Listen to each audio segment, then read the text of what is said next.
Kavya stories. అందరికీ నమస్కారం. మనమిప్పుడు తెలుసుకోబోతున్న కథ అత్తని వండిన కోడలు. అసలు అత్తని కోడలు ఎలా వండుతుందో, ఎందుకు వండుతుందో ఈ వీడియోలో చూద్దాం. కావ్య చాలా తిండిపోతు. రకరకాల వంటలు చేసి వాటిని తినడమే ఆవిడ పని. ఒకరోజు కృష్ణ ఆఫీసు నుండి వస్తుండగా తనకిష్టమైన చికెన్ తీసుకునొచ్చి కావ్యకిచ్చి, ఈ చికెన్ తీసుకెళ్ళి వెంటనే చికెన్ బిర్యానీ చేయి, నేను అంతలోగా ఫ్రెష్ అయ్యి వస్తాను. కావ్య సరే అని చికెన్ తీసుకుని వంటగదిలోకి వెళ్ళిపోతుంది.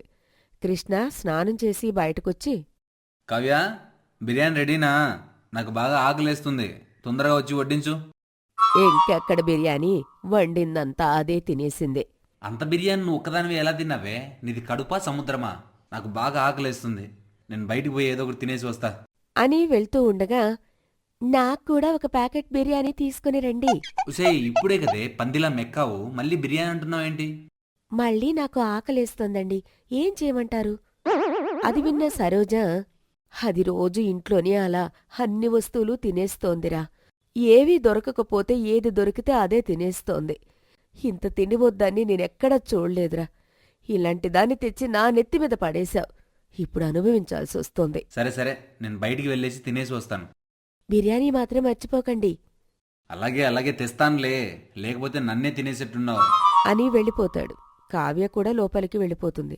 సరోజ కూడా వెళ్ళిపోతుంది. కృష్ణ కాసేపటి తర్వాత బిర్యానీ పట్టుకుని ఇంటిలోకి వస్తాడు. ఒసే కావ్య, ఇదిగో నువ్వు అడిగిన బిర్యానీ తినే. థ్యాంక్యూ అండి తెచ్చినందుకు అని చెప్పి బిర్యానీని విప్పుకొని తినేస్తుంది. అంతలో రాత్రైపోతుంది. అందరూ ఎవరి గదిలోకి వాళ్ళు వెళ్ళిపోయి పడుకుంటారు. అలా ఉండగా పొద్దున్నే కోడలు అరుస్తూ ఉంటుంది. ఏంటే పొద్దున్నే ఎందుకు అంత గట్టిగా అరుస్తున్నావు? రాత్రి తినది సరిగా అరగలేదా ఏంటి? నాకు చాలా ఆకలేస్తోంది అత్తయ్యగారు. ఇంట్లో ఏ సరుకులు లేవు వంట చేయడానికి. 2 రోజుల క్రితమే కదా నా కొడుకు సరుకులన్నీ తీసుకొచ్చాడు, అప్పుడే అయిపోయాయా? అయిపోయాయి అత్తయ్యగారు, ఒక్క బియ్యం తప్ప ఏమీ లేవు. ఏంటే అన్ని సామాన్లు ఒక్కదానివే తినేశావా? నువ్వు కుంభకర్ణునికి తాతలా ఉన్నావే.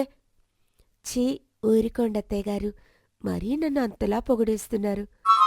ఓసేయ్, అది పొగడ్తనుకున్నావా? ఏం చేస్తాం, అంతా మా కర్మ. చేసుకున్నందుకు తప్పుతుందా? అలా అనుకుని వెళ్ళిపోతుంది. కావ్య మాత్రం భర్త కృష్ణని పిలిచి, ఏమండి, ఇంట్లో సరుకులేమీ లేవు, అన్నీ అయిపోయాయి. వచ్చేటప్పుడు అన్ని సరుకులు తీసుకుని రండి. ఇంతలో సరోజ అక్కడికి వచ్చి, బాబూ కృష్ణ, నువ్వు తెచ్చిన సరుకులన్నీ ఇది 2 రోజుల్లోనే తినేసిందిరా అంటుంది. నువ్వుగాని వచ్చేటప్పుడు సరుకులు తీసుకొని రాకపోతే ఇంట్లో ఉండే కుక్కర్, ఫ్రిడ్జ్, పళ్ళాలు కూడా గ్రైండర్లో వేసి మిక్సీ చేసి తినేస్తుందిరా నీ పెళ్ళం. సరే, అలాగే వచ్చేటప్పుడు సామాన్లు తీసుకొస్తానులే అని కుర్చీలో కూర్చుని, ఒసే సరోజ, నాకు ఆకలేస్తుంది, ఏదైనా టిఫిన్ చేసి పెట్టవే. ఏం టిఫిన్ చేసి పెట్టేదయ్యా? ఉన్న సరుకులన్నీ అది వండుకొని తినేసింది. అలాగా, అయితే మన ఈది చివర టిఫిన్ షాప్లో టిఫిన్ తీసుకునిరా. అలాగే అండి, ఇప్పుడే వెళ్తాను అని వెళ్తూ ఉండగా, అత్తయ్యగారు, అలాగే నాకు కూడా 2 ప్లేట్ల పూరి, 1 ప్లేట్ ఇడ్లీ, ఇంకా ఒక ఉల్లిదోశ తీసుకుని రండి. ఉల్లిదోశ మాత్రం బాగా కాల్చమని చెప్పండి ఆ టిఫిన్ షాపు వాడికి. ఏం చేస్తున్నావే? పని మనిషికి చెప్పినట్టు నేను కంటికి ఎలా కనిపిస్తున్నాను నీకు? ఆ మాట విన్న చంద్రం, పోనీలేవే, ఎందుకు పొద్దున్నే గొడవ? కోడలు చెప్పినా కూడా తీసుకురా. సరేలే తెస్తాను, తేక చస్తానా అని టిఫిన్ తేవడానికి బయటకు వెళ్తుంది. కొంతసేపటి తర్వాత అత్త టిఫిన్ పట్టుకుని ఇంటికొస్తుంది. అత్తని చూడగానే కోడలు పరుగున వెళ్ళి తన చేతిలో ఉన్న టిఫిన్ పార్సిల్ తీసుకుని ఇంట్లోకి వెళ్ళి ప్లేట్లో పెట్టుకుని లాగించేస్తుంది. అది చూసిన సరోజ, ఏంటే నీ తొందర తిండిపోద్దానా? పెద్దవారు మీ మామయ్యకి పెట్టకుండా నువ్వే తినేస్తున్నావు అని కోడల్ని తిడుతుంది. అలా తిట్టుకుంటూ అక్కడ కూర్చుని ఉన్న చంద్రంకి టిఫిన్ ప్లేట్లో పెట్టి ఇచ్చి తను కూడా తినేస్తుంది. అలా అందరూ తిన్నాక సోఫా మీద కూర్చుని టీవీ చూస్తుండగా కావ్య, అత్తయ్య, ఇంట్లో వంట చేయడానికి సరుకుల్లేవు. మీ అబ్బాయి సాయంత్రం వచ్చేటప్పుడు తీసుకొస్తా అన్నారు. ఇప్పుడు మధ్యాహ్నం భోజనం చేయడం ఎలా?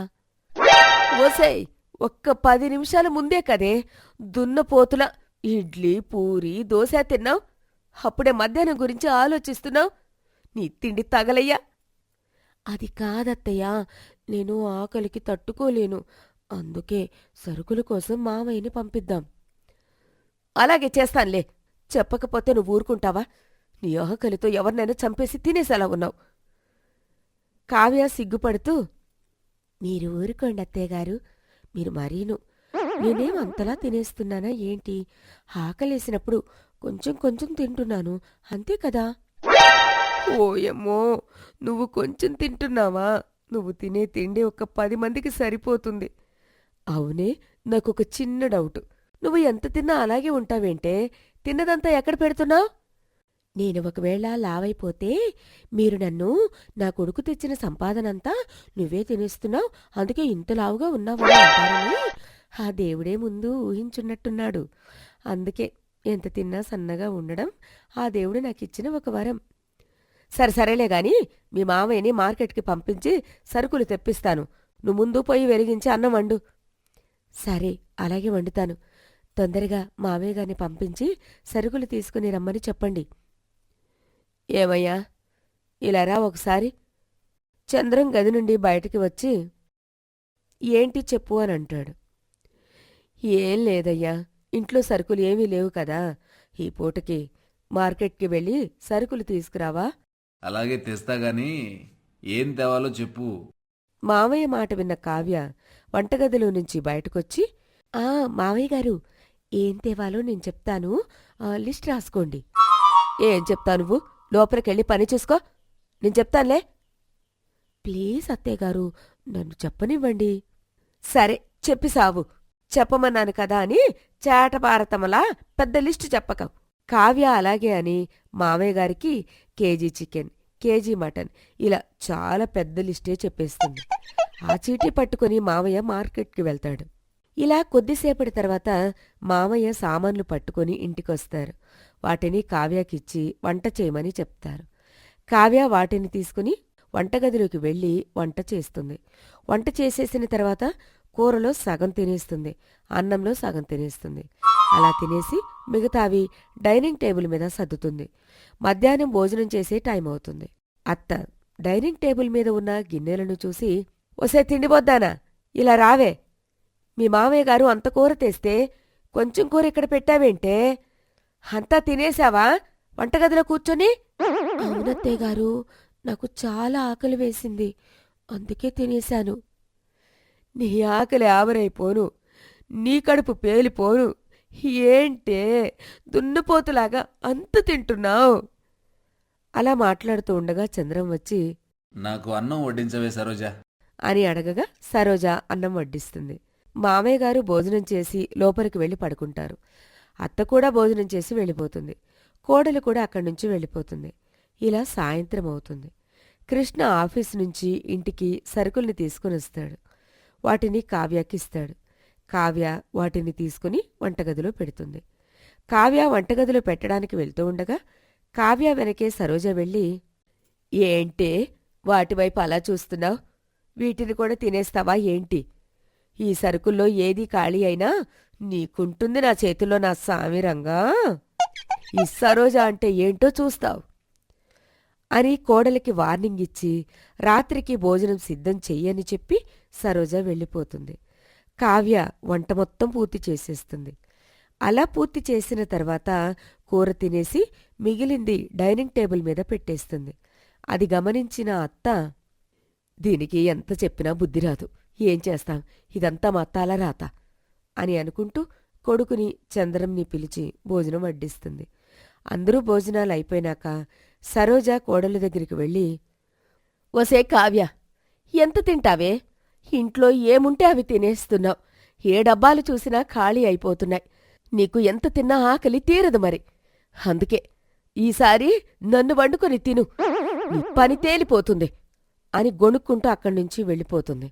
అలా కొద్దిసేపటికి కావ్య తన గదిలోకి వెళ్ళి పడుకొని ఉండగా అత్త అన్న మాట, నన్ను వండుకొని తినేయ్ అనే మాట గుర్తొస్తుంది. అప్పుడు కావ్య, అవును, నేను ఇంతకాలం చాలా రకాల వంటలు తిన్నాను కదా.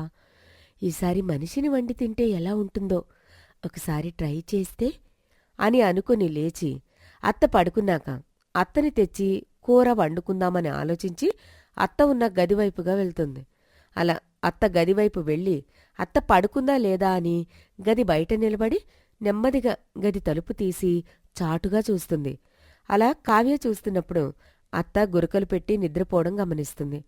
అలా నిద్రపోతున్న అత్తని చూసి కావ్య, మా అత్త గుమ్మడికాయలాగా గుండ్రంగా ఎంత బావుందో, వండుకొని తింటే ఇంకెంత బావుంటుందో, ఆలోచిస్తేనే నోట్లో నీళ్లు ఊరుతున్నాయి అని అనుకుని గదిలోకి వెళ్ళి అత్తని అమాంతం చేతులతో భుజంపైకి ఎత్తి వంటగదిలోకి తీసుకుని వెళ్ళి అక్కడ స్టవ్ మీద కళాయిలో ఉన్న సలసలా కాగే నూనెలో వేసి వేయించి కూర వండుకొని తినేస్తుంది.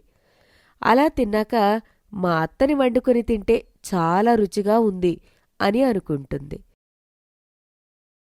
ఇలాంటి మరిన్ని ఇంట్రెస్టింగ్ కథలు కావాలి అంటే కావ్య ఛానల్ని సబ్స్క్రైబ్ చేసుకోండి.